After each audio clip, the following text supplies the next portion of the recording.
This is a story of Big Sugar in all its dark majesty,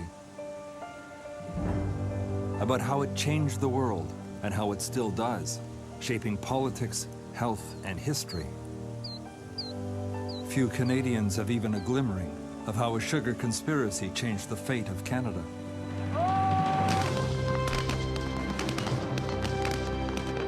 It's one of history's most famous battles. Here at Quebec in 1759, Britain's James Wolfe vanquished the French and decided the destiny of Canada. At least, that's the official story.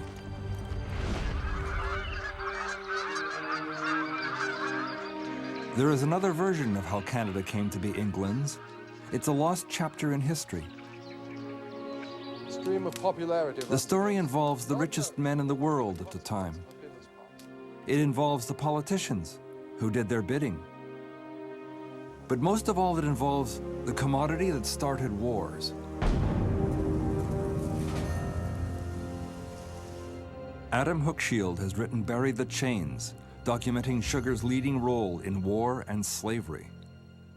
I think you got to look at sugar as the oil of the 18th century. And just as oil so much determines what happens in the world today, what countries try to gain what influence over what areas, what wars are fought, the two Gulf Wars and so forth, sugar was really that commodity for the 18th century.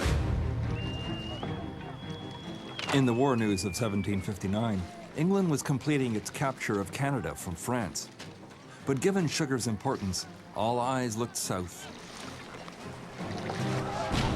In a series of battles in the West Indies, England attacks and seizes the French islands of Guadalupe and Martinique, France's most valuable possessions. They are considered a bigger prize than Canada. To make peace, England must compromise. Denis Vaugeois, a former Quebec Cultural Affairs Minister, is also a Canadian historian, one of the few who have researched the story. C'est certain que même si l'Angleterre a eu carrément le dessus, elle ne pourra pas tout garder. Il va falloir, pendant les négociations, que l'Angleterre accepte de remettre à la France certaines des captures, certaines des prises qui ont eu lieu. Alors, il s'agit de savoir qu'est-ce qu'on va rendre à la France. Alors, il y en a qui disent pourquoi pas rendre le Canada, et d'autres qui disent mais pourquoi pas rendre la Guadeloupe et la Martinique. Documents show that if the choice is based solely on commercial principles, it's no contest. Canada is a backwater with a struggling fur trade. The French sugar islands are far more lucrative, with Guadeloupe alone producing 43 times more revenue than Canada.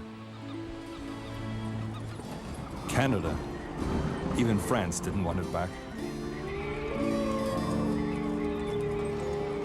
La destination Canada n'était pas populaire. Quand Voltaire dit « quelques arpents de neige », il fait allusion aussi aux hivers, hein, à la neige et aux hivers froids.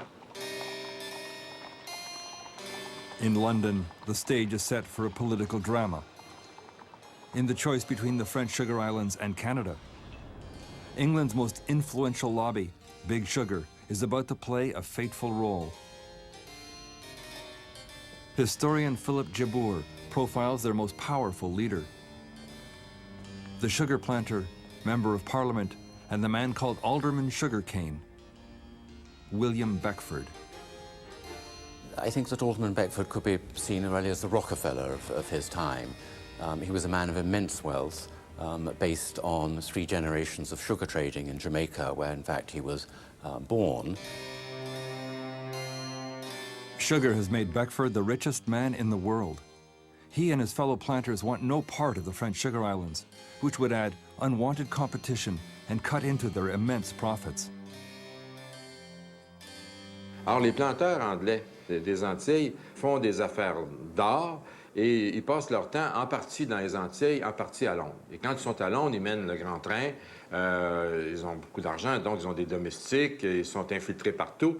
Et même, il y a quelques-uns qui sont députés au Parlement. Il y en a qui ont même carrément acheté des sièges au Parlement. C'est une époque où la politique est plus pourrie qu'à d'autres moments.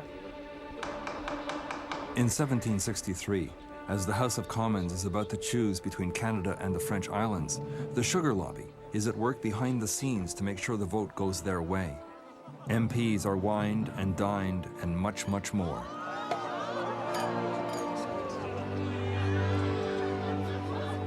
Donc, les indices nous montrent que les planteurs vont prendre tous les moyens disponibles, c'est-à-dire verser des pots de vin, saouler les gens et les compromettre, pour être certain que le moment venu, ils appuieraient ce qu'ils souhaitaient.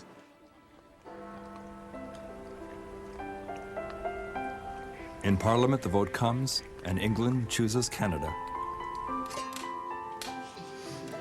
Corruption plays a role, but all their influence would have been for naught if the British had not developed such a sweet tooth.